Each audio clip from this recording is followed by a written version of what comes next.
You know, it's happening Saturday. It's an explosion on Valentine's Day. Explosion. An explosion. Very interesting. I know. Great choice of words. Because women are thinking to themselves, what do I want to do on Valentine's Day? Whether I have a significant other or not, they're probably going to go see 50 Shades of Grey, the perfect Valentine's Day movie. And I gave the book this morning to you. I don't think women are going to see it, but that's just me. What do I know about women? I'm just a guy. The movie theaters are going to be all booked up. I'll take that bet. Mm-hmm. So if you're a guy and you're looking for a date and you don't have one, chances are if you just hang out in a movie theater after 50 Shades of Grey, you might get lucky. You might have like 16 cougars like fighting over you. Could be. Right? If you're alive, right? Maybe put on some They might be younger. They may not be cougars. Put on some Paco Rabanne, you know? Anyway, I gave John the book. Kiana's shirt, maybe comb up the chest hairs with a little gold. Do a little John Travolta. Ew. Yeah. You've been asking questions about the book, so I decided to give you my copy of the first one, 50 Shades of Grey. I haven't touched it yet. And then Lauren says... Should you read it? Should you go see the movie, John? Should I see it? People want to know. 312-591-8900. Should I read the... Lauren thinks I should read the book before I review it. Yes, I do think that is a good idea. To read the book before you write a column on it, yeah.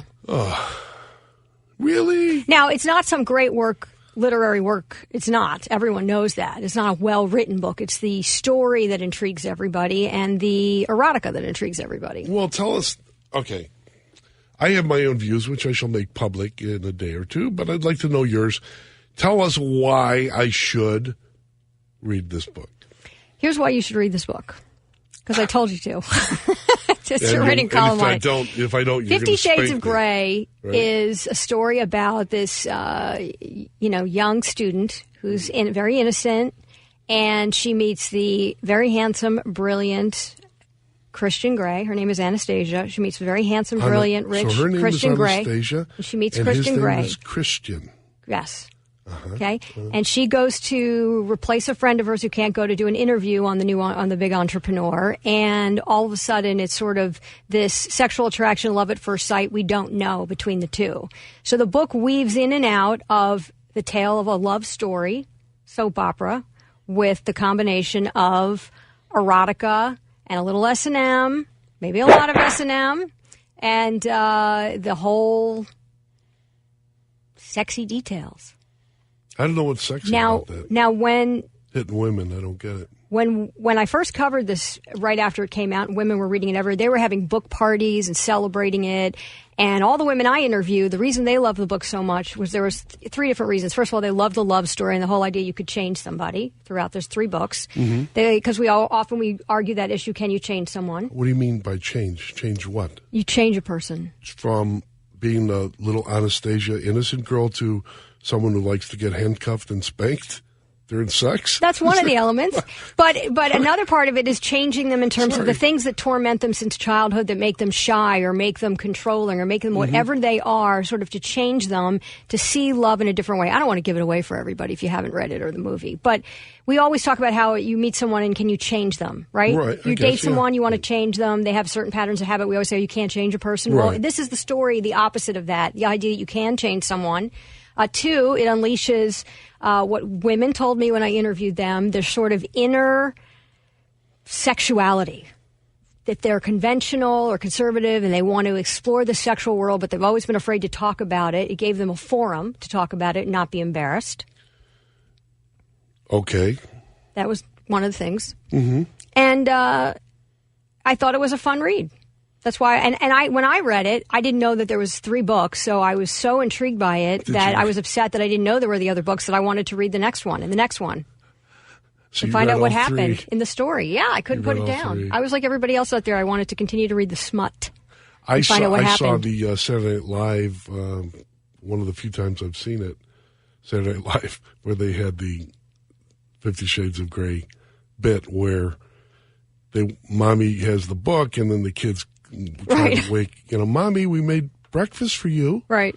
And it was like, oh, why did you open the door? It basically, I wanted to just crawl up and scream. But well, it's that's not just for everyone. Me. No, I don't know. I mean, maybe I should read it. Do you ever hear the term, the phrase "sex sells"? Sex sold. sells. I mean, yeah. this is in 50. This is huge, 50, right? It's 100 million copies were sold, 50 languages. Well, I have asked Betty to, walk a little on the strange side by learning Dothraki. Right? I want it to be she addressed. Didn't like that too much. I want it to be addressed as a Dothraki horse lord. Well, you're a little bit like Christian Grey then, because that's the dominant role. He was a dominant and wanted, subservient woman. So asking Betty to speak Dothraki was subservient. But I don't think so, given the fact that Betty's not. And number two, Khaleesi, the queen, is not subservient. But I do think that it's interesting that women now, the fantasy role for women is the subservient person who puts handcuffs on and gets spanked. Well, I see some women. I just find that to be, but I mean, given the popularity of this and the whole let's do it for Valentine's Day, so it becomes part of the romantic theme that women should be subservient to men and get spanked while they're tied. Exactly. You got it. In a nutshell, John. And the thing that's interesting about it is that when people talk about the themes of it, all the people who've analyzed the book, they talk about the fact that, women today are, in the workforce and they are running the show and they're much more, making decisions and much more forceful than they were a long time ago, right? Maybe my mom's generation, maybe not. So they still want that element of being dominated. I'm not saying everybody wants to be spanked.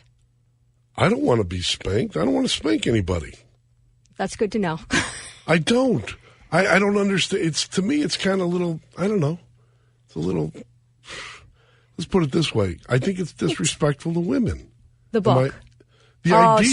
It's so not. Because women like it. They embrace it. It's so respectful to spank women and tie them up. But you're looking at it as it's disrespectful, like it's hurtful to them. This is kinky erotica. They like it. Pleasure and pain together. Honor. It's not just she, it's he.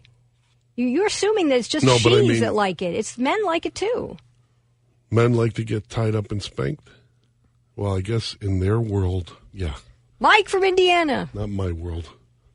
Hi, Lauren. Mikey, am I nuts here? Just help me out. Oh, yeah, I'm here to help you, John. I love you, man. Thanks, dude. See, Lauren, you're saying you want to change people. No, I didn't say I want to change people. Don't confuse me with what the book is. Don't confuse me with what the book is. The book is about changing people.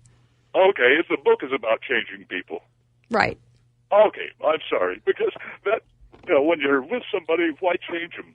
They ought to be taken for who they are.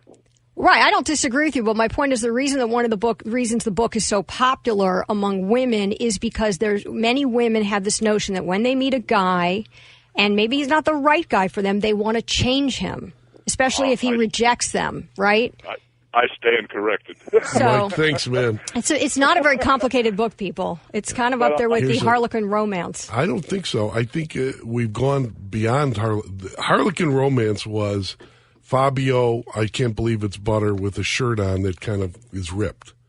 Okay? I think, right? Doesn't he rip the shirt and show his breasts? You haven't read the romance novels. You haven't read the Danielle Steele. I looked at the cover. Yeah, of course. Of course I wouldn't. So how do you I read know literature. it's any different? I read Henry Fielding if I want I never said this was literature. I never said this was literature. Squire Allworthy.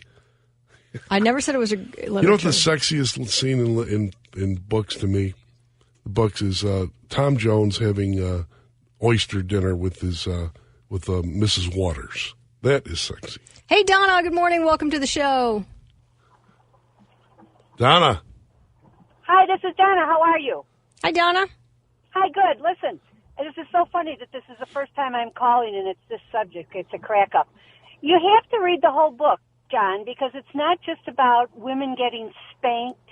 It's an erotica that a lot of people don't really know exists, but once you get into the erotica of it, well, you know what? It doesn't sound so bad. Hey, thank you, Donna. Hey, listen, it really doesn't. Donna. And you know what? If you read, John, if you read it and really...